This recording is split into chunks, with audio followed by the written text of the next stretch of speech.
Okay. And then, do you guys want to talk about France? Absolutely. I mean, Fuck the French. so what have you guys? I'm curious to see what you guys have heard about it, because it's interesting. After I've done some deeper dives into it, seeing the difference between like the mainstream media narrative and then like people on the ground, what they're saying, and I mean, what's your guys' take on it so far? I really know like the bare minimum. I know that there were protests that were happening. They got a little bit of what they wanted, but now there's even more protests than there were previous because they kind of see that there's like that kind of weakness or Right. however you wish to view it. So now they're wanting more and trying to use that as like a political move to get the country back to the way they think that it should go. But that's basically all I know. Yeah. So, I mean, my understanding of it was that, I mean, there's been like a long simmering issue there over austerity ever since the 2008 crash, where more and more of their social welfare policies have been chipped away at and taxes on the rich have been chipped away at and stuff like that. And Macron has had really low approval ratings from the beginning. He almost lost to Marine Le Pen, who's essentially a Trump-style, right-winger. And so a lot of people think Macron only won because he was up against someone most of the French didn't want. And he's just a classic establishment corporate liberal, just essentially serving the rich and mouth service to liberal stuff and all of that. And they taxed diesel, I think it was. And it was like a huge jump. Like they were paying like 6 something per gallon. Per gallon or per liter? I think it was per gallon. Is this U.S. dollars? Don't or they is do this... liter over there? I'm not sure. They do, but This would be worth looking up. stats might have But been... it went through the roof, and there was a huge backlash because a lot of people who are like truck drivers and that kind of thing, they have to pay for their own gas over there. And so there was this huge backlash. And normally, like, the protest movements in France are like people in Paris, but these are people coming from the countryside. Oh, really? At first. And the whole yellow vest thing is because they're required by law, all people who have to drive for a living, they have to keep a yellow vest in their truck. Interesting. For visibility during any kind of emergency. So they all brought their yellow vests Nice. out. And that's how the protests started. That's cool. Unifying. Yeah. And It's $5.54 per gallon. yikes. twice as much as Oregon. Yeah. Almost 2.5. And so they were really upset about that. And it caught like wildfire. So it's been growing and growing and growing. Right now they have the approval of 77% of the French people. Wow. Yeah. That's great. And so it's approaching a crisis for the government. And so one of the main narratives the mainstream media try to throw out there is like, well, this is anti-climate. However, they released because it was against a gas tax. Yeah. Oh, Yes. damn. They actually, in October, it was up at $6.77 a gallon. I'm pretty sure the Jesus. diesel. So they've lowered it since the protest. And now it is apparently $6.14. This is from globalpetrolprices.com. So Interesting. We'll see. I mean, Diesel's less environmentally harmful than gas. Is it? Yeah, I don't much know better. about that. it's it's based on the amount of emissions per gallon are higher, but the amount of the energy density is also higher. So the amount of emissions per mile are lower. Gotcha. Yeah, so anyway, more and more people have been showing up, especially on the weekends. It fills up big time. I know they had like over 100,000 people one day. I mean, it's getting really big. And it's growing every weekend. And they have 77% approval. They have refused to pick leaders because it's common understanding within French society that that's a way to have your movement destroyed is you pick leaders and then the establishment brings them in and offers you a few concessions, and then they get you to disperse the movement. Nice. And so they've maintained a horizontal organizational structure, and it's not left or right wing. It's apparently just the French people. Like they released 42 demands, and some of them were things about like slowing immigration and stuff like that. So there is some right wing expression as well. But I felt like most of it was pretty left wing. Things like repealing the tax cuts for the rich, raising the minimum wage, all these different things that are pretty progressive. And they included a lot of good stuff, a few environmental policies in there, That's good. which I think they did intentionally be like, this is not about the environment. Right. This is about you squeezing the average man. Like Yeah. we want a country for the people, not for the wealthy. Totally. That is something I was thinking about with the gas tax, because putting a gas tax in place is a good like cap and trade style way to reduce emissions. Right. But obviously, if you don't have alternatives, then you are disproportionately taxing. Yeah, the average, Poor. especially if economic situation is already stressful. Yeah.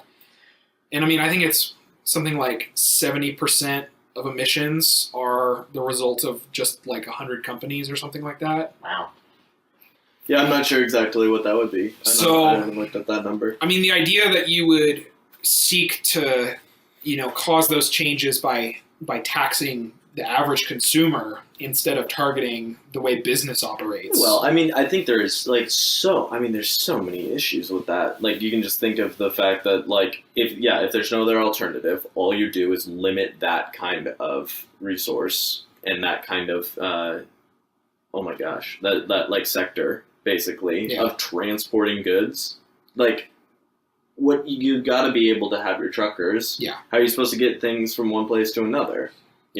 They're shipping everything. Yeah. So, I mean, you got to be able to, it would be like, put a tax on something and then put benefits on another thing so that it's easy for people to say, hey, let's just switch over to that thing.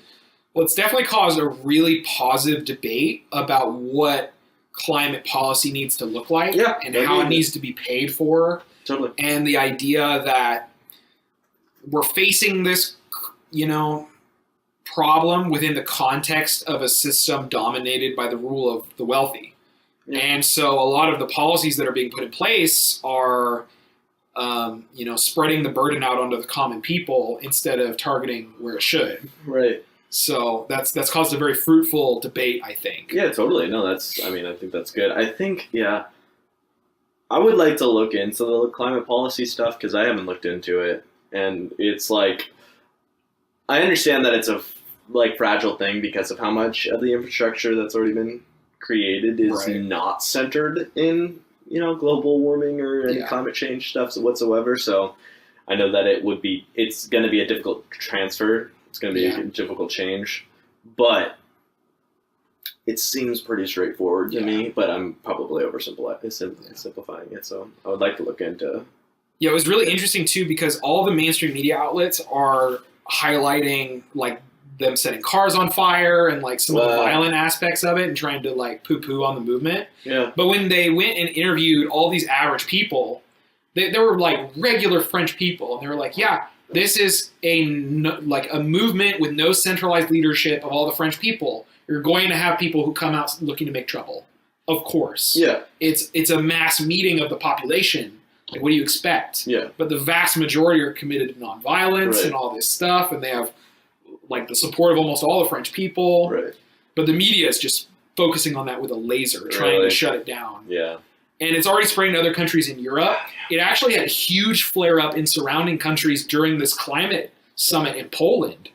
And some of the groups protesting over the climate started wearing yellow vests. Nice. Dude, it's pretty depressing that it's now even that, like, if the media is covering something a certain way, it's almost better to, like, think the opposite way. Yep. That Yep. is like, Yeah, I do that a lot. Is I think, okay, what narrative do they seem to be circling around, and what does that mean in terms of what narratives they're trying to squash? Yeah.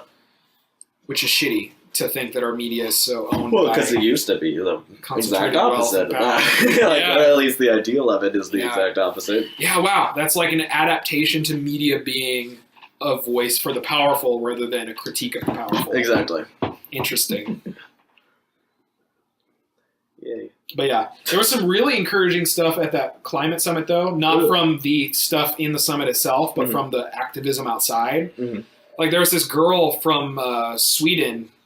It's like 14, 15 years old. Hmm. And she refused to go to class. She would stand on the sidewalk outside the school demanding Wow. action on climate change and demanding students globally start striking on climate change. Wow. And it started Awesome. spreading. Schools all over Europe, there's having walkouts. And Was that the girl that I think I might have seen on Facebook that was probably, she saying- gave an amazing speech. Yeah. Democracy Now! Covered it. Yeah, basically talking about how our older leaders are generations, children and are stealing Nice. stealing from their children. Oh yeah. And that's that's definitely been my sentiment mostly for everything. I mean, the fact that it's like, if you look at just resources and wealth in general, talking about the climate as well, it just seems as though there's a really weird structure of like the older generation not feeling as though they need to provide for the younger generations. Yeah. Yeah, man. It's just so ironic that the generations that reaped the harvest of the New Deal then tore it apart and are dancing in the ashes. But anyway. Yeah, so that's been interesting. It'll definitely be interesting to see where it goes. And it's really encouraging to me when I see movements like this happen, because I just think it reminds people that they can force their governments to do stuff if they get out there. And so we can argue about the nuance of particular policy or particular tactics, but I'm always in favor of that growth of class consciousness, that idea that, if we unite and get out in the streets and shut shit down, we can force the institutions of power to respond. Yeah. And I think that's a lesson we desperately need to re-understand. Yeah, for sure. I mean, that political outlet is definitely something that we should know about. Obviously, for me, I'd like the more constructive approach, I guess, is the way to think about it. But I feel like that's... See, yeah, we always get here. I know, I'm just... But I feel like that's better for times when Yes. of stability. And I agree with you on that. I do think it's a good thing that this is showing an example of an alternative way if it's not working out, because ultimately I do care most about the greatest number of people living in the least amount of suffering. Well, it's that old debate between reform or revolution, and I think the answer to that question is different during different times. I agree. So I agree. I lean more towards revolution right now. Yeah. Peaceful revolution. Nonviolent. We always got to Civil disobedience. I think people still have a pretty good idea that most We don't want revolutions French are. Revolution again. Yes, We don't- seriously. Do you see why it's difficult I here? know. Because right now they're doing a French Revolution, but that makes They're people. keeping it nonviolent, besides Yeah. the little fringe stuff, tipping cars over and whatnot. I don't care about property. Well, they're damage not myself. freaking cutting heads off, so Yeah. that's, I guess, we're on the Pretty plus. We're on the plus Historically side. speaking. Yes. It was really cool listening to these there was grandmas out there, all these regular people, and one of the older guys was like, "This doesn't feel like a revolution yet, but it feels like the start of revolution." Cool. It was really cool. But anyway, That's cool. oh, I love That energy has got to be pretty sweet. I gotta say, it makes me so disappointed in Americans when I see how quickly the French get out and demand change when stuff's not going the way they want. Yeah, that's true. They are so much more They've always been activistic. Well, they're also, this is something that, again, Jordan Peterson this is where you guys would probably just, well, I think you guys would agree, but just see it, you seeing it positive, him seeing it negative. But he talks about how the French have been notoriously bad when it comes to logical standpoints, when it comes to political change. They almost always go off of their feelings. If something is wrong, they're not going to look first to reform.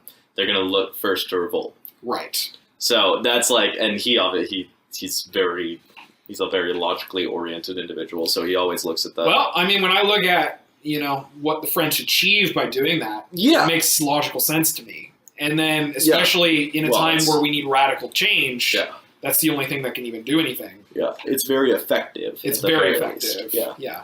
And you know what? I just believe in citizens having control over their government.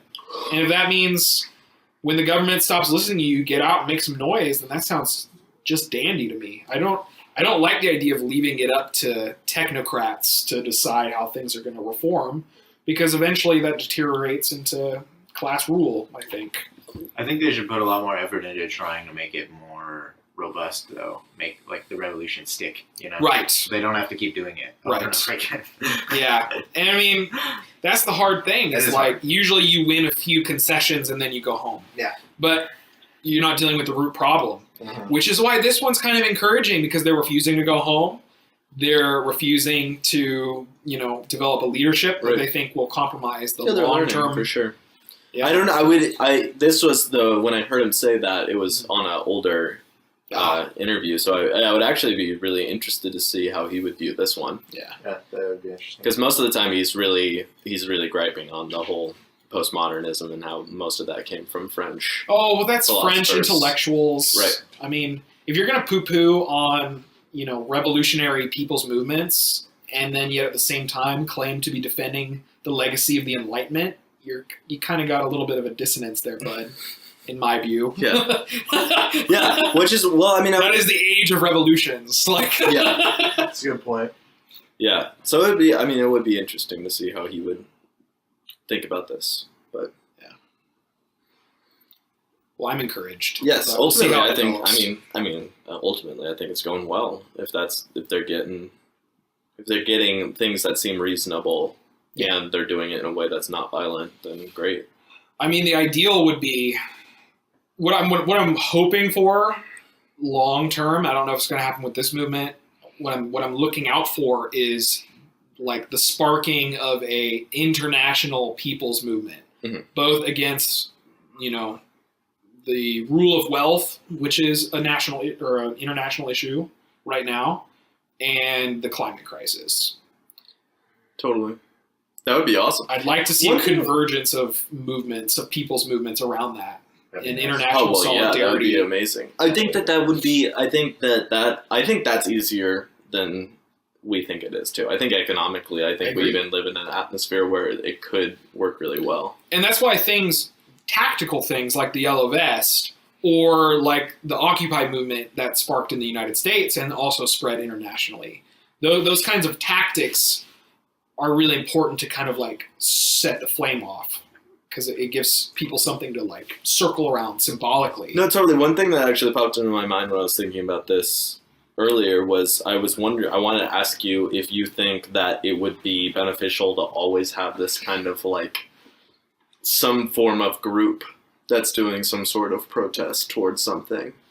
Oh, yeah. I think even if you have problems with their demands or various aspects of what they're doing, I think always having people out there to put pressure on the ruling class is necessary and will lead to more good than bad, even if you want to critique the nuance of that particular group's actions. Yeah, because like the thing that like comes into my head, even from like a standpoint of that more constructionist, I guess would be the way to say it. But point of view is to really like learn to adapt to that kind of occurrence. So if there is a constant protest, it's like you have to be willing to listen to that group. Yeah. Because they're the ones who, if you treat them correctly, they may be protesting all the time, which make it Right. annoying, but that's, part of your job as a political official is to listen to those people who are kind of trying and to you get should things to consider change. the people who are the quickest to respond to that happening in the population Yeah. as,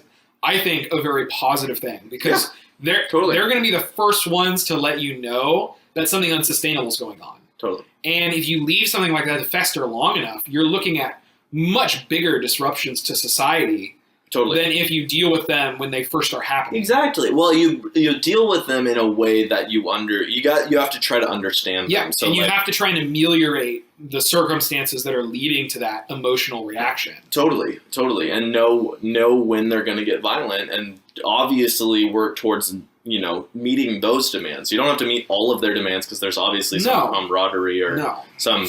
There's a I think a kind of like it's a culture, that like people like to aim towards something they see as better, and really the only things that they know how to do is to be really passionate about it. Right. And they can like, if they get a culture surrounding that and understanding that one of the best ways to get done what they need to get done is to take that passion and make it explicit and like get really good like law or policy, Yeah. then but I think everyone wins at that. You know point, what's right? really exciting too is all the recent articles coming out that are covering the movement are saying that there's growing discussion among the movement over a new National Assembly, which was what they did with the French Revolution. Oh, They okay. overthrew the old government, had a National Assembly to construct a new government and constitution. Interesting.